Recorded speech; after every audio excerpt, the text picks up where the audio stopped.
तो बेटा आज आपका सिलेबस से कंप्लीट हो चुका है। डेली दो महीने का समय बाकी है। इसको आपको बहुत अच्छे से यूज करना है। इसमें खास आप ध्यान ये रखिए कि इन 2 महीने का यूज करें कैसे। तो बच्चे के पास में सबसे बड़ा जो चैलेंज है ना वो यही होता है कि ये जो बच्चा 2 महीने का जो टाइमिंग है इसको कैसे से यूज किया जाए ताकि हम जो है अपने एग्जाम में अच्छी प्रोडक्टिविटी ला सकें। आपके पास में क्लास में रिवीजन रिवीजन करने का जो एक पैटर्न है वो आपको बहुत ही सटीक होना चाहिए। इस टाइम आपको स्मार्ट स्टडी करने की जरूरत होती है। यदि बच्चा लास्ट में में बहुत सारे ऐसे बच्चों को देखना है कि लास्ट में 2 महीनों में सीजन होकर काम कर लेना है तरीके से बच्चा भी है सिलेक्शन करवा कर निकल जाता है अच्छे तरीके से। अब करना क्या है मैं सिंपल से 2-3 चीजें आपको बताना चाहूंगा इसके अंदर। सबसे पहले आपका जो भी है आपका जो डिटेल्स चलेगा इस डिटेल्स के अंदर आपको कुछ चीजों का आपको ध्यान रखना है। जो भी है आपके मालूम में 3 सब्जेक्ट है फिजिक्स से हो गया था फिजिक्स केमिस्ट्री और ये बायोलॉजी बायोलॉजी का दोनों अलग से बोर्ड में अब फिर सबसे पहले ध्यान ये डिटेल्स का टाइमिंग इसमें होता है बहुत सारे बच्चों के साथ में प्रॉब्लम्स आती है कि देखो यहाँ पे आपके पास में जैसे आप आ रहे हो हाँ आपको साइड में मिला बीच में आपका कम से कम मतलब 3 या 4 दिन का गैप रहता है। ठीक है ना एक टेस्ट के बीच तो ऑन एंड एवरेज देखा जाए तो इसमें बच्चे के पास में अपने सब्जेक्ट को तैयार करने का एक दिन मेरे उस इंसान को 3 दिन का गैप आता है एक दिन का टाइमिंग लेता है फिजिक्स केमिस्ट्री हो जाए बायोलॉजी फिर हो गया एक दिन का टाइमिंग आपके पास। अब इसमें आपको ध्यान ये रखना है कि आपको कोई सिलेबस छूटना नहीं चाहिए। क्लास में होता है अपना सिलेबस रिवाइज करने तरीके से अब रिवीजन करने का भी तरीका सही ढंग से होना चाहिए। ठीक है रिवीजन में आप जो भी आप कोर्स क्लास रूम कोर्स है आपके शॉप्स वगैरह प्रोग्राम पहले आप से रिवाइज करें। उसमें जो भी आपका टाइमिंग लगता है ऐसे एक जो टॉपिक उसकी रिवाइज करने में मान लो जो भी लगता है 3-4 का समय जो भी लगता है पहले तो क्लास रूम की एक लाइन में इसको रिवाइज करें। ठीक है अगेन दूसरा उसमें आपको बनाना शॉर्ट नोट्स या बनाना उसमें आपको बनाना नोट्स। ठीक है उसमें आपको ठीक है दूसरा काम है। तीसरा काम क्या करना है तीसरा काम आपने पूरी साल भर में जितने भी रैंडम टेस्ट दिए हैं माइनर टेस्ट वगैरह दिए हैं उन पेपरों को आप देखो। ठीक है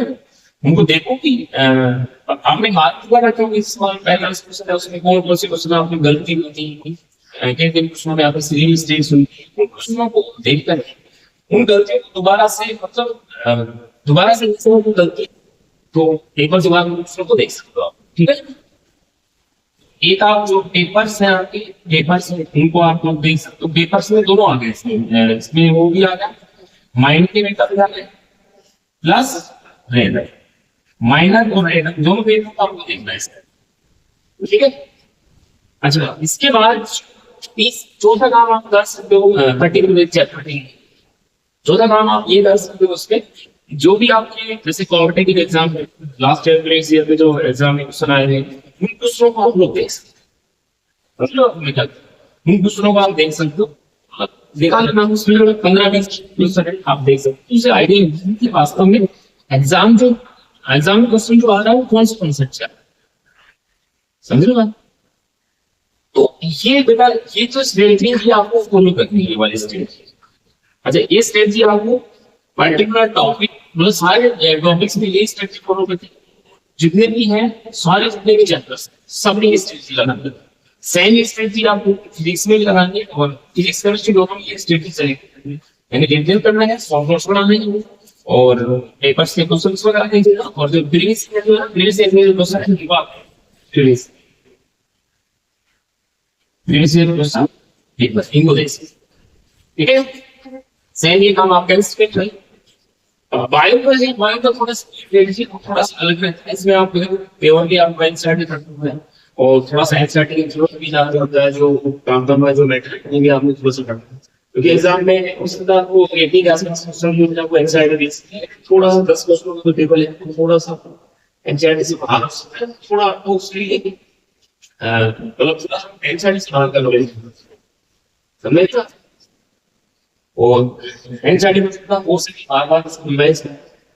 और बेंच आइडेंटिटी देखने की कोशिश करो कि वो एक क्वेश्चन कहाँ से प्रीवियस ईयर के प्रीवियस जितने भी क्वेश्चन है ना सारे क्वेश्चन को देखो अभी तक जो भी बेंच आइडेंटिटी जो पेपर बन चुका है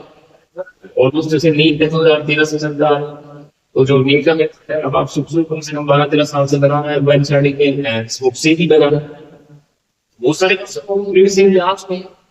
उन प्रीवियस ईयर क्वेश्चनों को देखने की कोशिश करो इसके साथ साथ जो है उसमें आप ये देखो कि जो प्रीवियस ईयर में क्वेश्चन आ गए उसके आसपास बच्चे भी लाइन में है कहाँ से वो क्वेश्चन बना सकता है तो ऐसे थोड़ा थोड़ा क्वेश्चन भी सोल्व करने का प्रयास करो उसके अंदर बेनिफिट बाकी थ्योरी को बार-बार ठीक है ये तो अगर आप मेरे पढ़ाई में अरे पढ़ने के साथ साथ आपका जो हेल्थ है तो बहुत इंटरेस्टिंग कि ये जो 2 महीने का जो टाइम है ना ये जो इन 2 महीने के टाइम में वो हेल्थ जो है स्पेशली उसका ध्यान तो मैं सबसे पहले प्रायोरिटी देता हूँ हेल्थ जो है वो सबसे पहले प्रायोरिटी देता है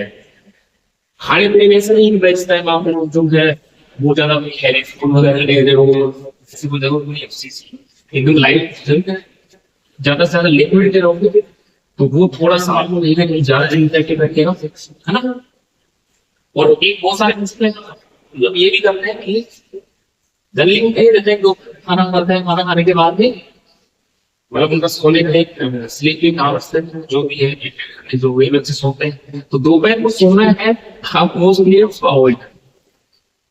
वो मैं इसलिए कह रहा हूँ क्योंकि अपना जो पहले जो एग्जाम होता है वो 10 से 1 बजे के बीच होता है तो आपके माइंड जो है ऑटोमेटिकली उस टाइम में एक्टिव रहता है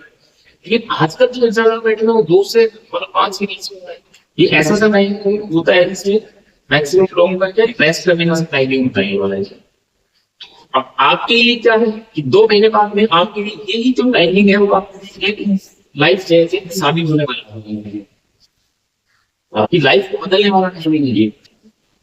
समझो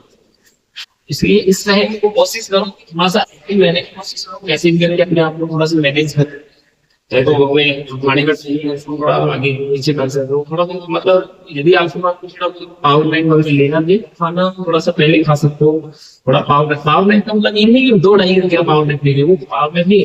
पावर बैंक को 15-20 मिनट आपने खाली आपका खाना खा ली तो आपको माइंड में उस टाइम मिले लेकिन जो ये जो टाइमिंग आपका स्पेसिफिक जो टाइमिंग आपका है मैं बात 2 से 5 के बीच का टाइमिंग है इसमें आप अपने आप एक्टिव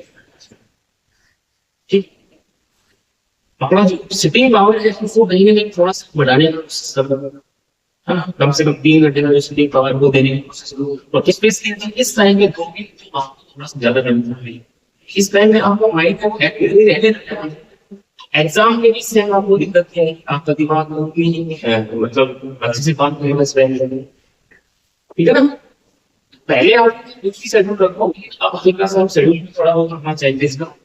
जो मैंने रिवीजन का पैटर्न बताया इस पैटर्न को फॉलो करो